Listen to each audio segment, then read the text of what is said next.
High বন্ধুরা, তো আজকে চলে এসেছি জাকির নেক্সট সাইডের একটা বাংলা লেকচার অবশ্যই নিয়ে। খুবই সুন্দর একটা ভিডিও হতে চলেছে, কারণ তোমরা জাকির নাইক স্যারকে এতটা পছন্দ করো। তো ফাইনালি গাইস আজকে আবার চলে আসলাম সেই জাকির নাইক স্যারের একটা ভিডিও নিয়ে। একদম। তো সবার আগে টাইটেলটাকে বলে দিই, অবশ্যই ভালো হবে।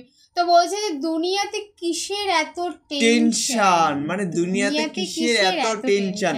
অবশ্যই একটা মানুষের অনেক টেনশন হতে পারে, দুনিয়াতে অনেক কিছুর জন্য টেনশন হয় একটা মানুষের। এবার ব্যাপারটা হচ্ছে যার টেনশন কিন্তু সেই বুঝতে পারে, যেমন তোর যেমন টেনশন সেটা হ্যাঁ গাইস, আমার টেনশন আমি বুঝতে পারছি, এর টেনশন এ বুঝতে পারবে, তোমাদের টেনশন তোমরা বুঝতে পারবে। তো তিনি একটা কথা মানে সবার কাছে জানাতে চেয়েছেন যে দুনিয়াতে কিসের এত টেনশন। তো সেটা নিয়ে আজকের ভিডিওটা হতে চলেছে। তোমরা কিন্তু সকলেই জানো যে ওনার ভিডিও কতটা ভালো হয় আর মানুষ কতটা পছন্দ করে জাকির নাইক স্যারকে। একদমই। তো তাই যারা যারা আমার চ্যানেলে ফার্স্ট টাইম ভিজিট করছো, প্লিজ গাইস চ্যানেলটাকে সাবস্ক্রাইব করে দিও আর পাশে থাকা বেল আইকনটি অল করে দিও। তো লেকচার শুনতে গেলে তো আগে পুরো ভিডিওটা অবশ্যই গাইস, পুরো ভিডিও না দেখলে গাইস আমরা কিছু বুঝতে পারবো না। একদমই তাই। তো আমাদের মেইন ভিডিও ডেসক্রিপশন বক্সে চলে আসবে, প্লিজ গাইস তোমরা চেক আউট করে নিও। তো চলো গাইস বেশি কথা না বলে আজকের ভিডিওটি দেখা যাক। আবারও প্রশ্ন করতে চাইলে করতে পারেন, পাল্টা প্রশ্ন করতে চাইলে করে ফেলেন, আমরা আপনাকে ভালোবাসি। স্যার আমি অধ্যয়ের ব্যাপারে শিওর নই। কোনো সমস্যা নেই, আমি আপনার সমালোচনা করছি না, প্রশ্নটা করেন। আর আমি এখানে সঠিক কথাগুলো বলছি, আপনি যদি ভুল রেফারেন্স দিয়ে থাকেন তাহলে আমি সেটাকে শুধরে দেবো। বলছি না যেটা আপনাকে জানতেই হবে, আপনিও কম্পিউটার না আমিও কম্পিউটার নই।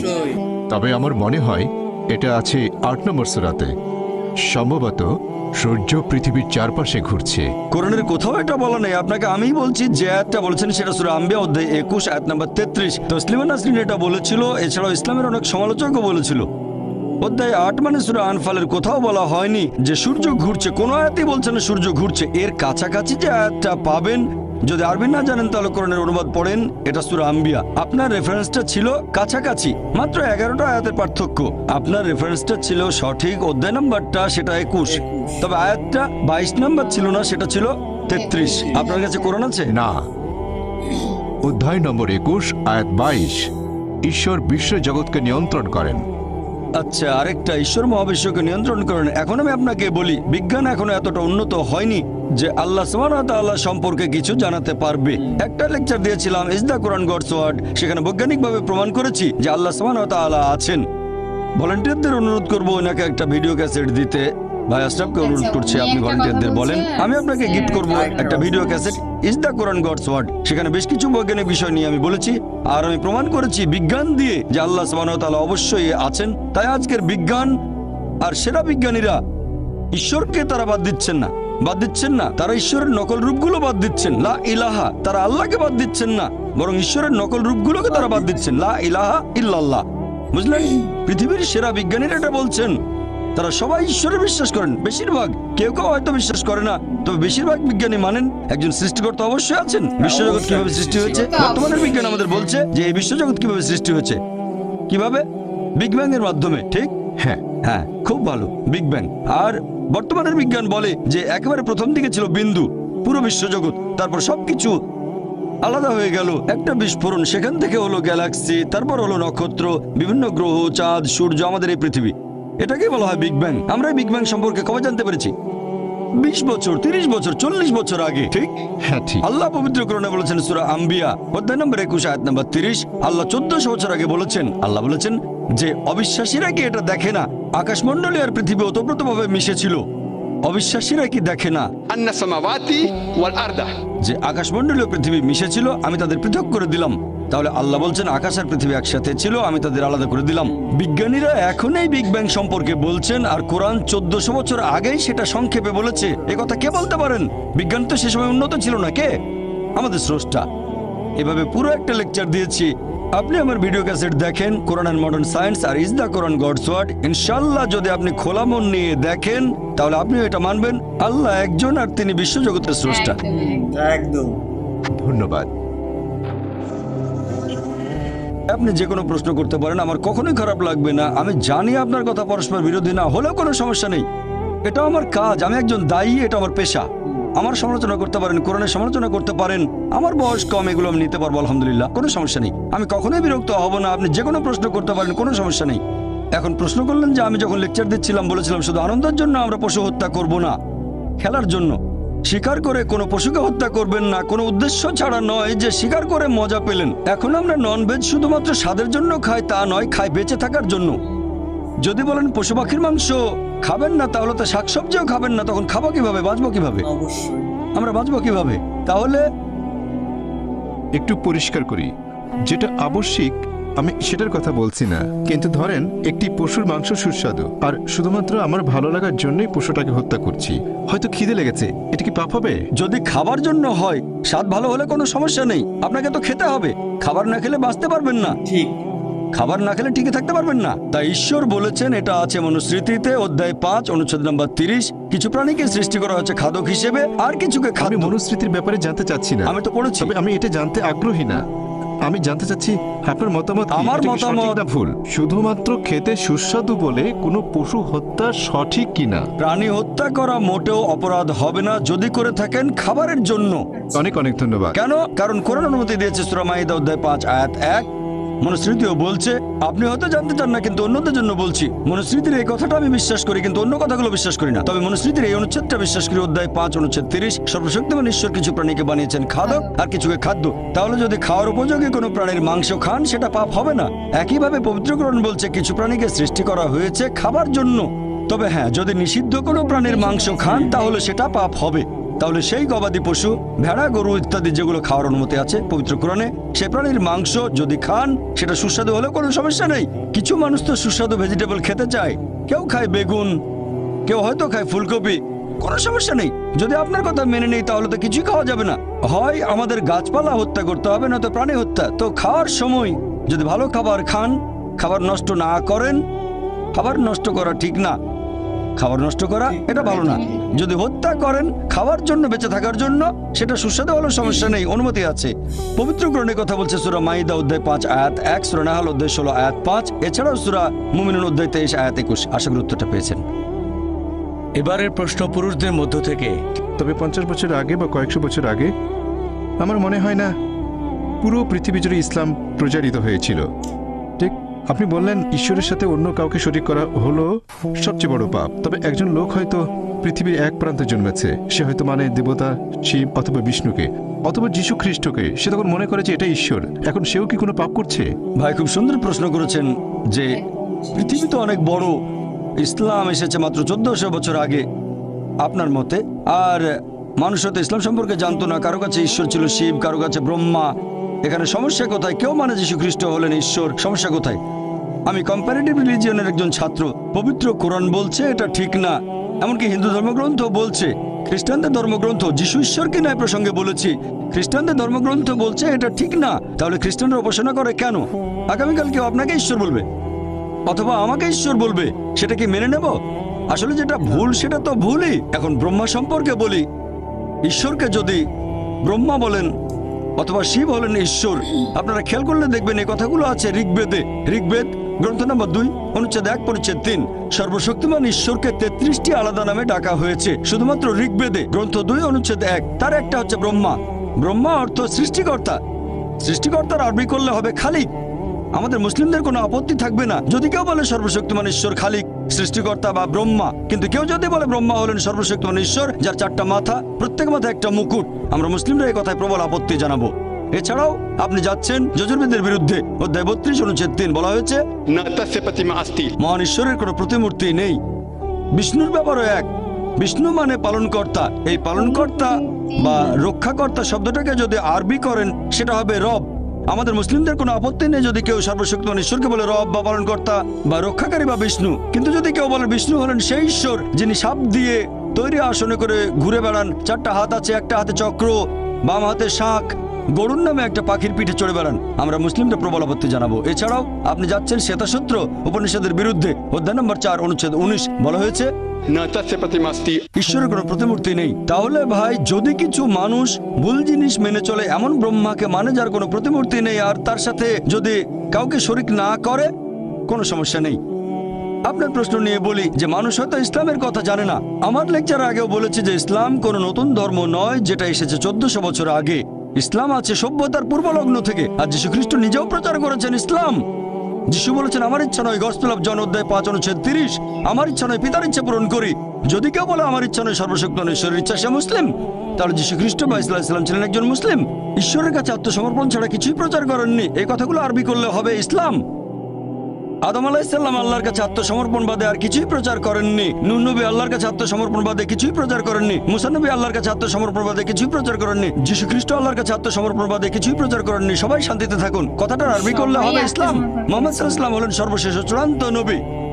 তিনি শুধুমাত্র মুসলিম বা আরবদের জন্য আসেননি। আল্লাহ পবিত্র কোরআনে বলেছেন সূরা আম্বিয়া অধ্যায় 21 আয়াত নম্বর 107, ওমা আরসালনাকা ইল্লা রাহমাতাল লিল আলামিন। আমি তো তোমাকে প্রেরণ করছি কেবল মানুষ জাতির প্রতি রহমত হিসেবে, পৃথিবীর সব মানুষের প্রতি রহমত হিসেবে, সকল সৃষ্টির প্রতি রহমত হিসেবে, পুরো বিশ্বজগতের প্রতি রহমত হিসেবে। সেজন্য এটা প্রত্যেক মুসলিমের দায়িত্ব। আমার লেকচারের শেষে পবিত্র কোরআনের একটা আয়াত বলেছিলাম, সূরা আলে ইমরান অধ্যায় 3 আয়াত 110 বলা হয়েছে প্রত্যেক মুসলিমের দায়িত্ব হচ্ছে ইসলামের বাণী প্রচার করা অন্যদের কাছে। আর আল্লাহ পবিত্র কোরআনে বলেছেন সূরা ফুসিলাত অধ্যায় 41 আয়াত নম্বর 53, আল্লাহ বলেছেন সানুরিহিম আয়াতিনা ফিল আফাকি ওয়া ফি আনফুসিহিম হাত্তা ইয়াতাবায়ানা আন্নাহুল হক।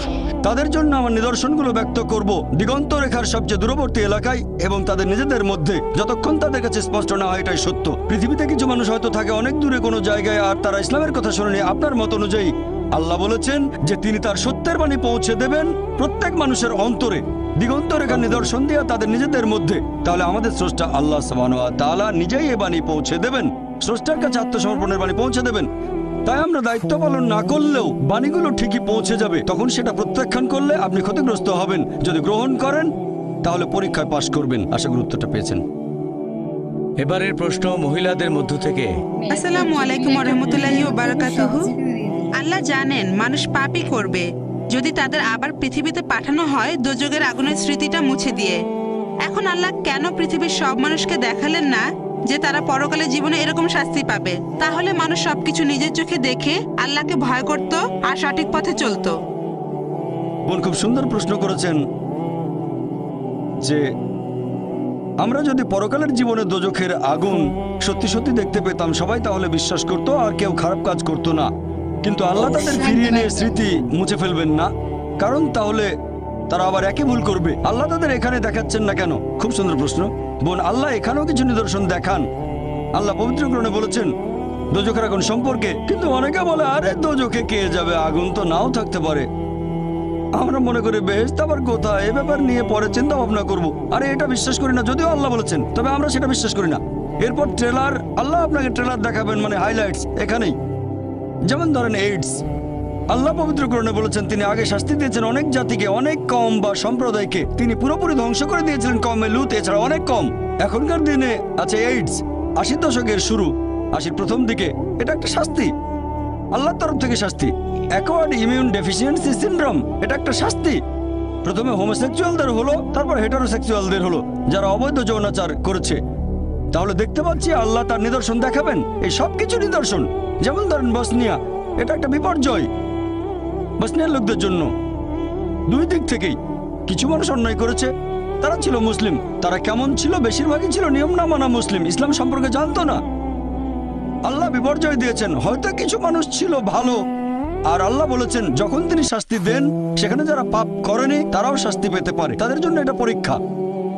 আল্লাহ যখন কাউকে বিপর্যয়ে ফেলেন সেখানে অনেকে হয়তো পাপী নয়, আল্লাহ পবিত্র কোরআনে বলেছেন, এমনকি তারাও বিপর্যয়ে পড়তে পারে, তবে তাদের জন্য এটা পরীক্ষা। তাদের জন্য পরীক্ষা বোন। এখন পৃথিবীতে কি ঘটছে দেখেন, কি ঘটছে বসনিয়াতে, তারপর অন্যান্য দেশে দেখেন, ইরাকে কি ঘটছে, এসবই হচ্ছে পরীক্ষা। কিন্তু আমরা এখানে কি করছি? আমরা বলি এটা তো বসনিয়াতে ঘটেছে, ভারতে কিছু হয়নি।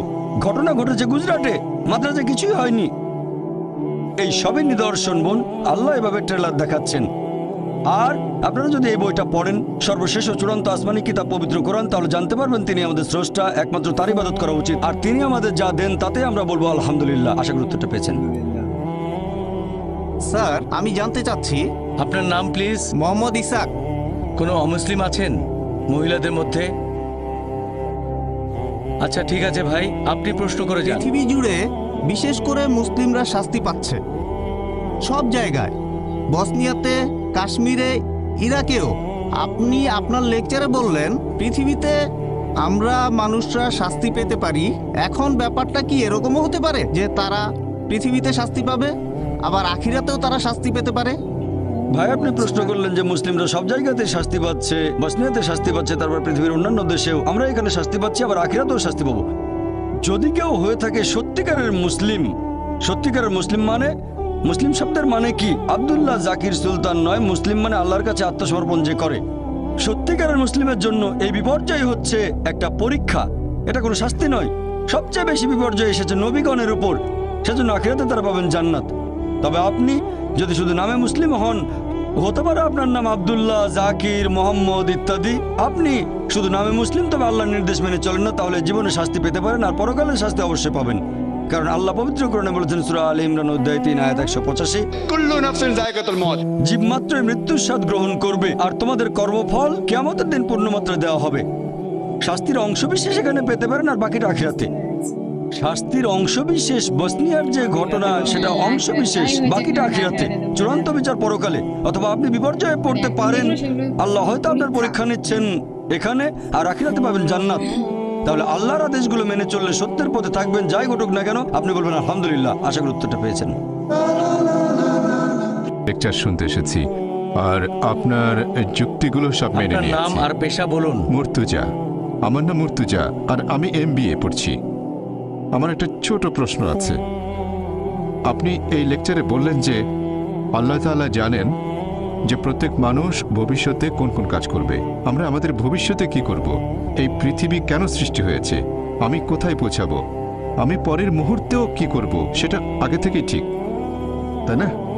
এখন পরীক্ষার শব্দটা কি এখানে সঠিক? কারণ আমরা যখন পরীক্ষা দেওয়ার কথা বলি যুক্তির সাথে, তাহলে পরীক্ষা এমন একটা জিনিস যার ফলাফল আগে জানা যায় না। এখন আমরা যখনই পরীক্ষার শব্দটা বলি সেখানে ফলাফল অজানা, তাহলে এটা কি সঠিক?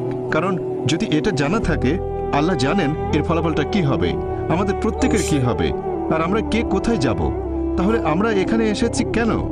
স্যার আরেকটু বুঝতে পেরেছি। একবার একটা প্রশ্ন প্লিজ। না, এই প্রশ্নটাই শেষ করতে চাই। প্রশ্নটা কমপ্লিট করবেন? হ্যাঁ। আর ছোট একটা লেকচার ধরেন দিয়ে ফেললেন। আপনি একজন বিজ্ঞানী, আপনি কেন একটা গবেষণা করবেন, কিন্তু আপনি জানেন ফলাফলটা কি, তাহলে এখানে এই গবেষণা করার প্রয়োজন কি? ভাই আপনি প্রশ্ন করলেন, ইনশাআল্লাহ অমুসলিম ভাই বোনদের প্রশ্ন করার সুযোগ দেন। আমরা অমুসলিমদের প্রশ্নের উত্তর দিতে চাই। ভলান্টিয়ারদের বলবো অমুসলিমদের সামনে নিয়ে আসেন। কোনো অমুসলিম থাকলে আপনারা লাইন ভেঙে সামনে আসেন, আমাকে প্রশ্ন করতে পারেন, আমরাও সেটা চাই। ভাই মুর্তজা প্রশ্ন করলেন, যখন কোনো একটা পরীক্ষা নেওয়া হয় ফলাফল আগে থেকে জানা থাকে না, ফলাফল জানা থাকলে পরীক্ষা হলো কোথায়?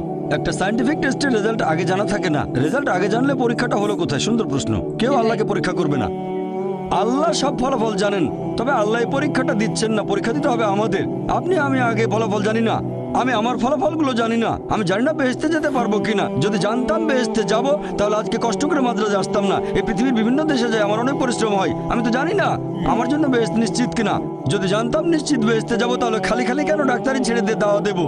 আমি জানি না, আমি নিশ্চিত না যে বেহেশতে যেতে পারবো কিনা। আমি আল্লাহ তাআলার কাছে দয়া প্রার্থনা করছি, আমাকে দয়া করো, বেহেশতে দাখিল করো। আমি আল্লাহ তাআলার কাছে দোয়া করছি। এভাবে বলবো না যে আমি খুব ভালো দায়িতা বেহেশতে চলে যাব। যে মানুষটা পরীক্ষা দিচ্ছে সে আগে থেকে ফলাফল জানে না। আপনি জানেন না বেহেশতে যাবেন না দোজখে, আমিও জানি না, তবে আল্লাহ জানেন। আমি আমার লেকচারে একটা উদাহরণ দিয়েছিলাম। একজন টিচার যখন পরীক্ষা নিচ্ছেন, অনেক সময় টিচার ফলাফলটা অনুমান করতে পারেন। টিচার জানেন এই ছাত্র পরীক্ষায় ফার্স্ট হবে, তারপরে এই ফেল করতে পারে। তাহলে কি বলবেন যে আমি পরীক্ষা দিতে যাব না? পরীক্ষা দেবেন আপনি, টিচার পরীক্ষা দেবেন না। এখন বিজ্ঞানী যখন কিছু গবেষণা করেন, সেই বিজ্ঞানী আগে থেকে ফলাফলটা জানেন না, সেজন্য তিনি গবেষণা করেন। আল্লাহ সুবহানাহু ওয়া তাআলা কোনো বিজ্ঞানী নন, আমাদের নিয়ে গবেষণাও করছেন না, এটা ভুল ধারণা। আল্লাহ আমাদের নিয়ে এক্সপেরিমেন্ট করছেন না। আল্লাহ সুবহানাহু ওয়া তাআলা আমাদের স্রষ্টা, বিশ্বজগতের স্রষ্টা।